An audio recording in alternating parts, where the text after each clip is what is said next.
Recap. Tales of Herding Gods, Chapter 4 and 19. Chapter Translator, Nine Tails. Editor Dark Gem. Muir, intercepting high heavens is no simple matter beneath the heavens, so you must not go, Granny C said in a low and heavy voice. Chinmu was hurriedly refining spirit pills, the medicinal furnace blazing as he prepared to feed the flood dragons. Since he was about to embark on a distant and uncertain journey, he had to prepare extra spirit pills in advance. When he heard Granny C's words, he was momentarily stunned, then he raised his head and smiled at her gently. Granny, it was I who invited them, so how could I possibly stay behind and not go? Granny C shook her head slowly and said, You are only at the Six Directions realm. Even if you do not go, none of them will say a word. For this battle, High Heavens will likely mobilize all of their forces. Not only will the four sovereigns of High Heavens appear, but the other gods will descend as well.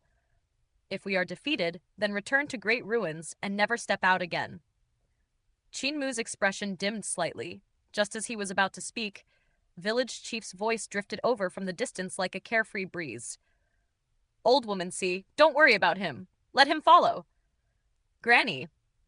C saw Village Chief laughing together with the old men and women in the distance, and fury rose in her heart. Muir's cultivation is still shallow. Even if he goes, he will be useless. How is he useless? Village Chief turned his head back with a smile dancing across his wrinkled face. There must always be someone to retrieve the corpses. Ain't I right, Granny? Granny C was slightly stunned, her words suddenly drying up in her throat. Someone had to retrieve the corpses, regardless of whether they belonged to the enemy or their own people. From afar came peals of laughter as the group of old men and women roared with laughter. Village Chief and his old companions chatted heartily. Tuxing Feng spoke of embarrassing incidents from their younger years, causing the entire group to erupt into loud laughter again and again, their weathered faces glowing with rare warmth. There were countless stories to share between them. Memories of how they had fought through life and death battles side by side, forging bonds as comrades in arms. There were also the remnants of the past that could still be reminisced about. After all, ever since Village Chief had been crippled, his magnificent ambitions had withered away, leaving him as nothing more than an old cripple lying beneath the rain and lightning in disabled elderly village. The traces of the human emperor gradually faded, and the determination of his comrades had also been worn down by time. They withdrew from the world, no longer appearing before the masses and no longer meeting one another. Yet now, Village Chief had returned, and they too had gathered once more because of a single invitation. Though many years had passed, this reunion seemed to carry them back to the days when their passion had once burned like blazing fire. Chinmu watched them quietly and noticed how different each of them truly was. Some were not cheerful by nature, such as Hermit Qingyu, whose face always looked as thought the whole world owed him money. Yet even he now wore a wide smile. Every single person present possessed an incomparably lofty status. One was the chief of an underground race. Some were immortals who stood high above the mortal world. Some were great demons worshipped by their own tribes. Another had once carried his people upon the endless sea. Individuals of completely different personalities had all gathered together because of the human emperor's seal. Let the blood within our hearts blaze once again. Let us relive the past and overturn heaven and earth. Village Chief declared with high spirits. Hermit Qing. You laughed until tears rolled down his face. Burn your ass. Isn't your lifespan ending next year? Can you even burn anymore? How can the immortals of Little Jade Capital speak such vulgar words? Village Chief retorted. Say that in Little Jade Capital if you have the courage, Qingyu. You don't have many years left either. You'll be a goner just like me. The old folks laughed loudly, stamping their feet upon the ground. Willow Immortal's eyes narrowed into thin slits as she struggled to catch her breath. Do you still remember?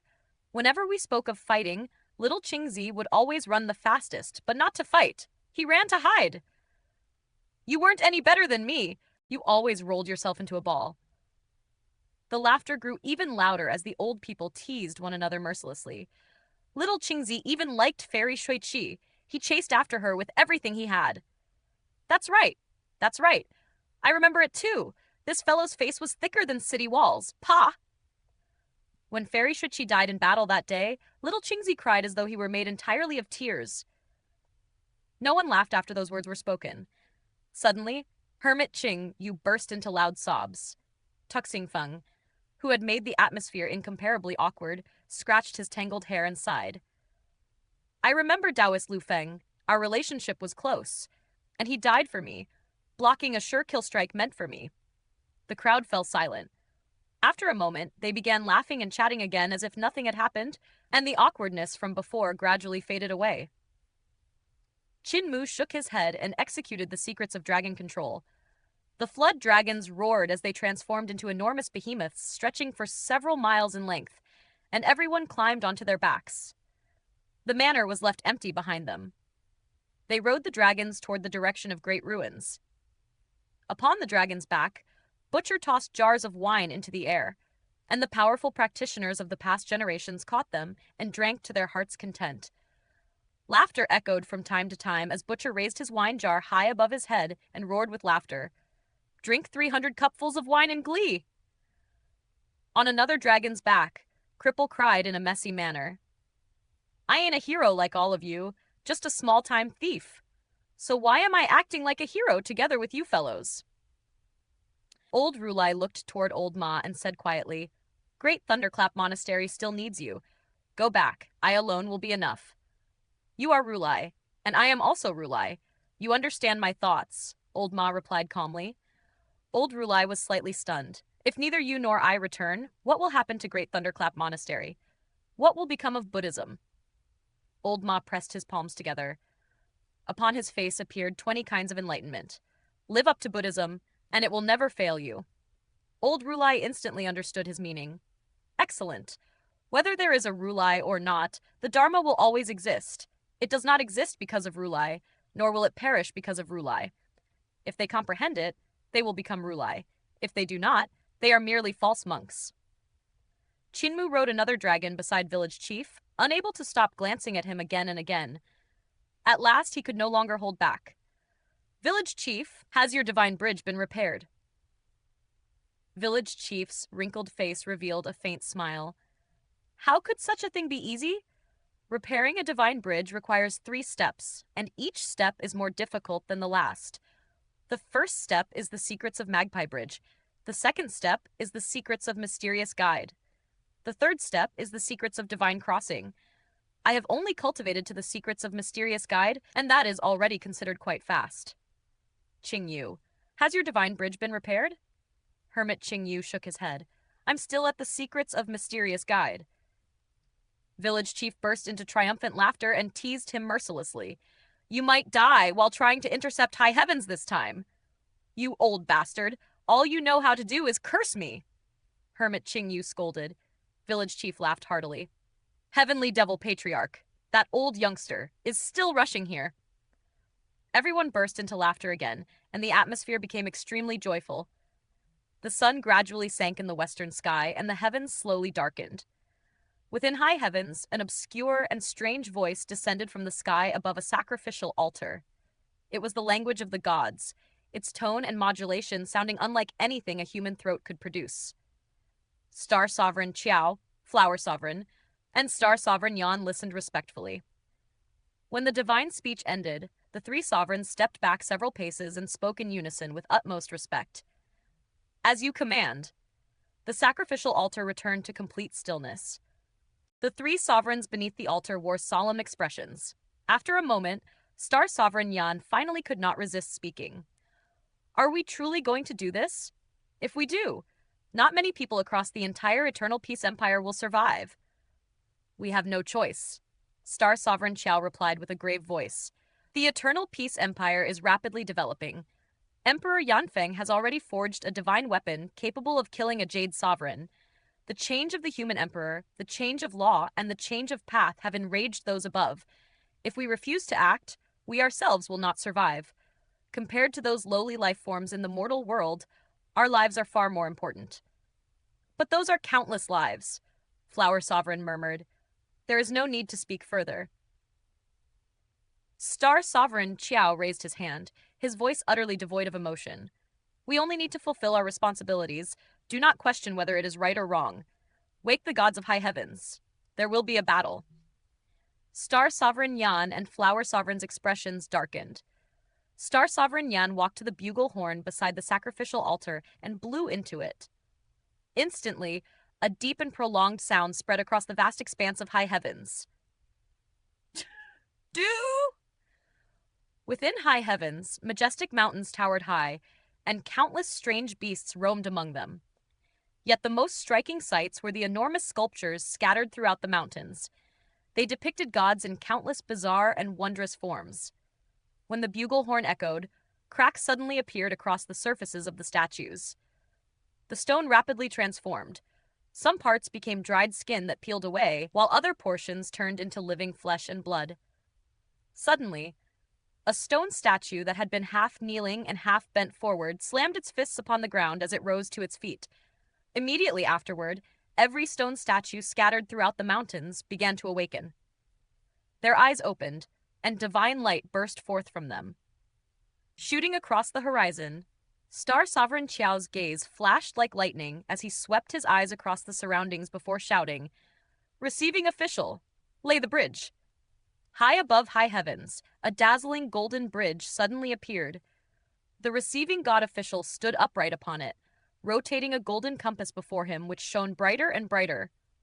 Instantly, a beam of golden light shot forth, transforming into a radiant bridge that pierced through the barrier separating high heavens from the mortal world below.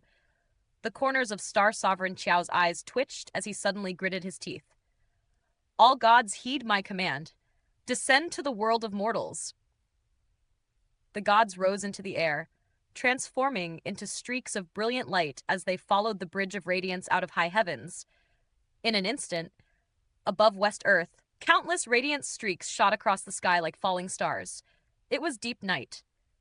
18 shooting stars dragged long trails behind them as they tore through the heavens, heading eastward. Within the night of great ruins, heavy snow fell from the sky. The young patriarch and the elder of discipline sat among the ruins beside a bonfire that illuminated their surroundings. "It's snowing!" The elder of discipline lifted his head and watched the snowflakes drifting down from the darkness. "This winter seems especially long." The young patriarch used a stick to stir the firewood, causing the flames to blaze more fiercely. The bonfire crackled as sparks rose together with drifting smoke. "It's still considered all right. The new year should already be over, right?" the young patriarch said with a smile. "After that, the weather slowly begins to warm." At that moment, a soft chuckle suddenly echoed from the darkness. "Make the fire bigger. I would also like to warm myself." The two men turned their heads and saw a figure wearing a conical bamboo hat emerging slowly from the darkness. He had only 9 fingers, and when he exhaled, vapor condensed into mist. "Dao, friend Ling Jing," the young patriarch said as he immediately rose to greet him. Taoist Ling Jing returned the greeting. He removed his bamboo hat and extended his hands toward the fire to warm them. His gaze flickered slightly. "Heavenly Devil Dao friend, are you also answering the call of the human emperor and heading forward to meet him?" The young patriarch shook his head. "I am not going to meet them. I already know what will happen, so I am waiting here. Even if they do not arrive in time, I can intercept the gods of high heavens first." "Dao friend Ling Jing, what about you?" Taoist Ling Jing smiled faintly. "I hesitated for a long time. After all, I am not on good terms with many people, such as Old Sword God. Look at this finger. It was chopped off by him. But after thinking it through carefully, everything ultimately comes down to the promise made by the ancestor of the human race. If I do not uphold that promise, I would fail as a human being. Thus I decided to go and meet them." "In that case, there is no need for you to go," the young patriarch said with a smile. "You can simply wait here. If they do not arrive in time, the two of us can delay things together." Taoist Ling Jing nodded. The 3 men fell silent. When midnight arrived, the snowfall ceased. Trails of magnificent starlight appeared in the sky, racing eastward from the west. The young patriarch smiled at the elder of discipline. "Bring Dao friend Ling Jing and my ashes back if you can still find our corpses." The elder of discipline bowed deeply. "Farewell to the both of you." When he raised his head once more, the young patriarch and Taoist Ling Jing had already vanished. High above the heavens, 2 additional streaks of light appeared. They rose diagonally into the sky, rushing forward to intercept the 18 shooting stars. Translator Nine Tails, editor Dark Gem. The darkness that shrouded the great ruins was quiet, yet filled with hidden bustle. For ordinary folk, who possessed no cultivation or divine ability, the night was one of silence. They hid within villages and broken ruins, not daring to venture forth. Yet to those whose strength could rival heaven and earth, the night within the great ruins was astonishingly lively. Should one walk beneath that nocturnal sky, they would behold countless strange visions and encounter endless supernatural happenings.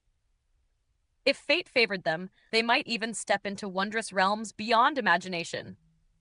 Of course, whether they could return alive from such encounters was another matter entirely.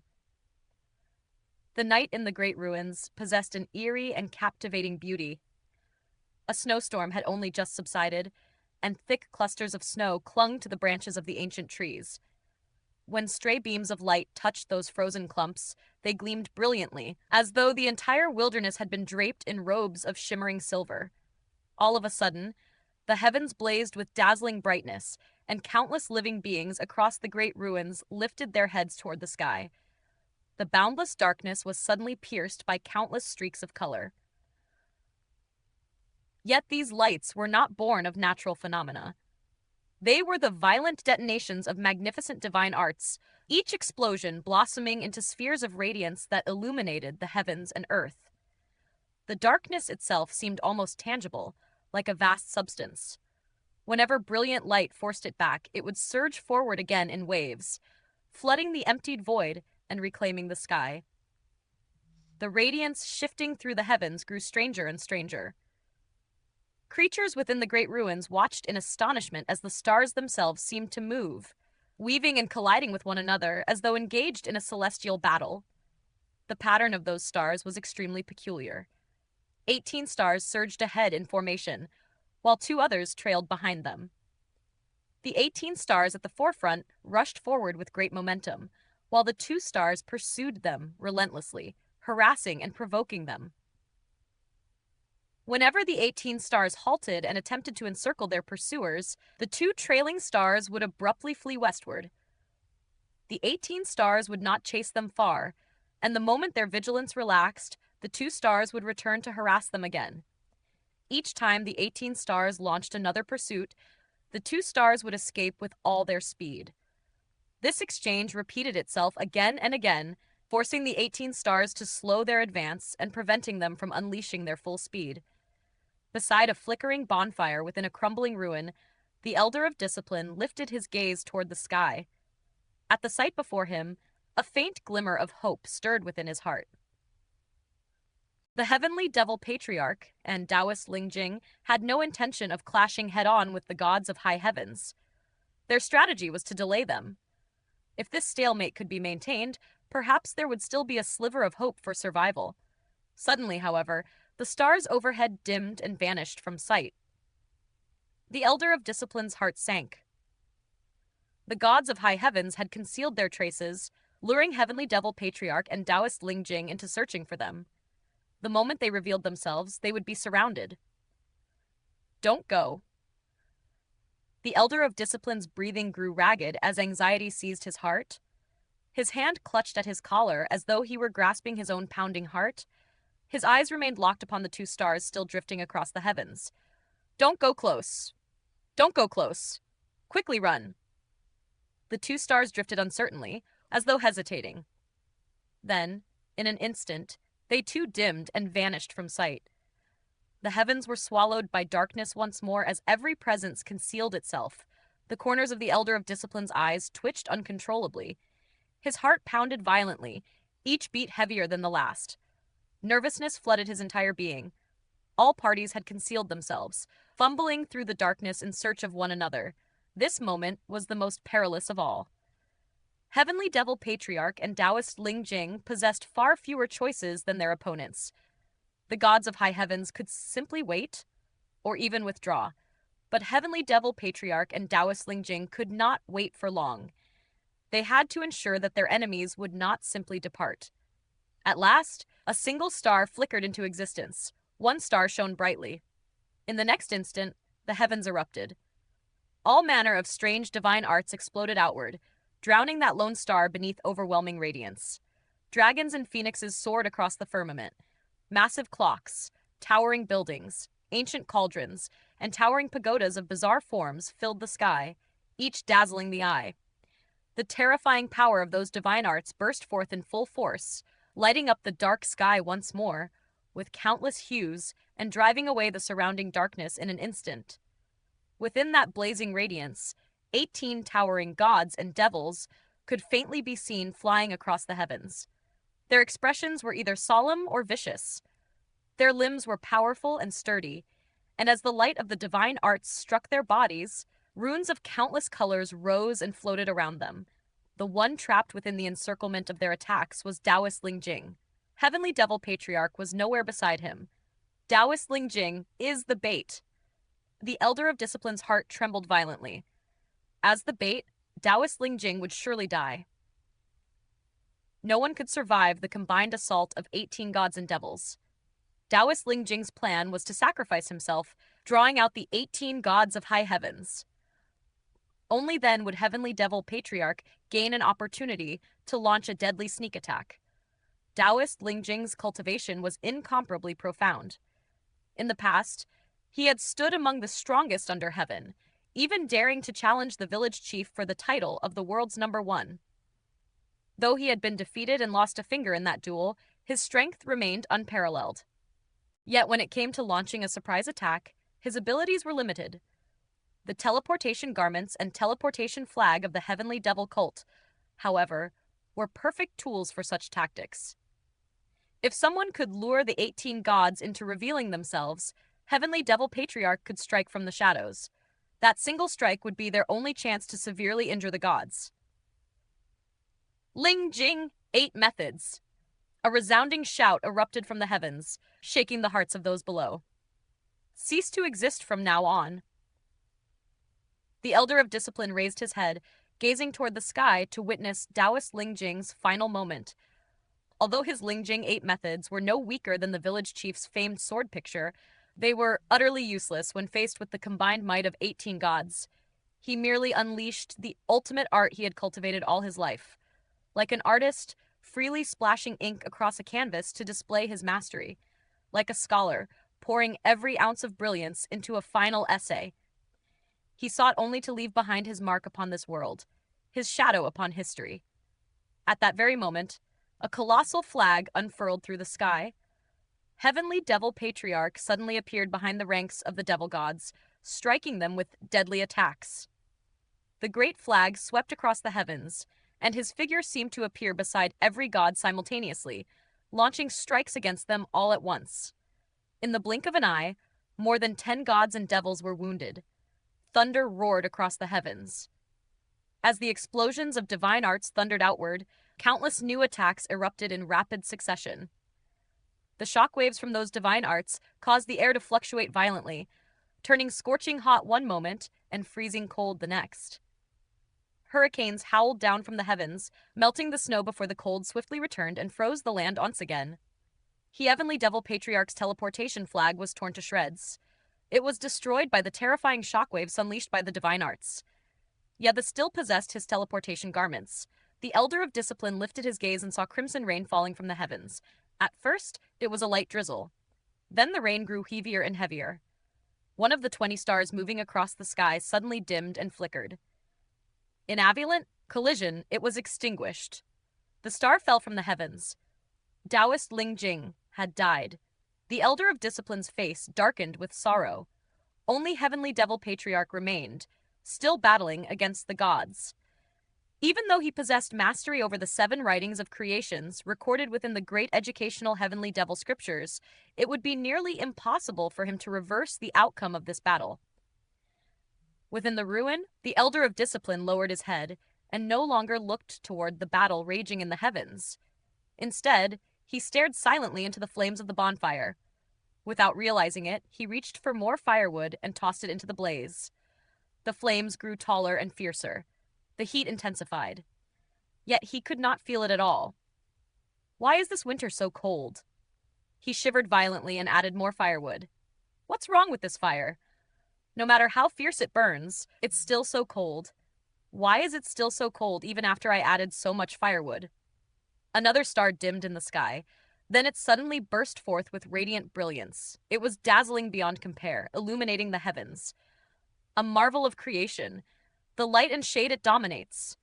A thunderous shout tore through the darkness, both stirring and shocking the hearts of all who heard it. Dong! The clear and melodious ringing of a bell echoed across the heavens, spreading in all directions. Soon after, the sound faded. The marvel of creation vanished from existence. The lights within the sky gradually dissipated, and after the final explosion faded, the darkness slowly returned. A star had fallen. The elder of discipline buried his face within his hands and remained silent. He was waiting for dawn, waiting to retrieve the corpses of the two old men. In the sky above, the 18 remaining stars paused for a moment. Then they continued their journey eastward. Within the great ruins stood the god-broken mountains, their jagged peaks as sharp as blades and capped with thick layers of snow. High above them, a group of flood dragons soared through the sky toward those peaks. The wind roared fiercely, blowing their whiskers and manes backward. Beside Qinmu, Si Yunxiang was attempting to contact the young patriarch using the heart inspection mirror. Moments later, she fell into a daze. Patriarch said that he won't be coming back. He said that you guys don't need to miss him. Qinmu froze in place. Granny C quietly turned her head aside and secretly wiped the tears from her eyes. That old fellow actually left earlier than us. Village Chief stood speechless for a moment before sighing deeply. He's still as impatient as ever. They drew closer and closer to the god-broken mountain range. Their gazes passed beyond the peaks, looking into the darkness-shrouded great ruins. In the distance, they could see stars streaking across the sky, rushing toward their direction. Mu'er, stop on the mountain! Village Chief suddenly commanded. Qinmu immediately issued the order, and the flood dragons slowed their flight. They stretched out their massive bodies, their blade-like claws gripping onto the mountain peaks to halt their movement. Their powerful forms crushed numerous mysterious pearl crossbows beneath their weight. The snow upon the mountains was white, while the rocky peaks were dark and black. The flood dragons themselves were of countless colors: white, black, crimson, and even sapphire blue. Their bodies shimmered with natural rune markings belonging to their race. Those radiant patterns reflected upon the snow, casting dazzling colors across the mountainside. Let's have the battle here. Village Chief surveyed the surroundings before asking, "What do you all think of this place?" King Kun glanced around and nodded. "Very good, though it's a bit cold." Tuxing Feng leapt down from the back of a dragon and tightened his clothes around himself. "This blasted place is still so cold," he muttered. "The warmth underground is still the best." Human Emperor Qin, if you ever visit the underground world of our Earth travelers, your horizons will certainly expand. The entire underground world is covered in jade glass, and thick crystals hang from the cavern ceilings. Some have 6 edges, others 8, clustering together like brightly colored ornaments. When the light from the magma reflects off them, the entire cavern becomes incomparably beautiful. There are also countless plants that grow within the magma itself, and their taste is extraordinary. They burn your throat like fine wine, yet the flavor lingers endlessly. Stop talking. The serpent resting upon Xu Shengwu's shoulder swallowed its saliva. Your descriptions are making me hungry. Tuxing Feng raised his head and looked toward the approaching stars. Gripping his sharp horn-shaped hammer, he muttered quietly, "I wonder if I'll have the chance to return underground for another meal. Our underground world also has flaming fruit, born from magnetic elemental force. That flavor." Village Chief turned to Qinmu. "Mu'er, bring the dragons and your little wives down the mountain. You are no longer needed here. Just remember to collect the corpses tomorrow." Qinmu nodded. He summoned the dragons and then led Si Yunxiang, Hu Linger, and Yan Jingjing down the mountain. High above them, the stars continued drawing closer. Are we really just going to watch them fight for eternal peace like this? Si Yunxiang was unwilling to leave quietly. What can we do? Is there truly nothing we can do? We can go to the great ruins. A sharp light flickered within Qinmu's eyes. We can search for the sun ship and the moon ship, but the darkness is blocking our path. However, we have a powerful bodyguard. Where is the surging river Dragon King? Dragon King is here. Beneath the god-broken mountain range, the river water churned violently as a colossal dragon rose from the darkness. Coiling his massive body, he lowered his enormous head. What is your majesty's command?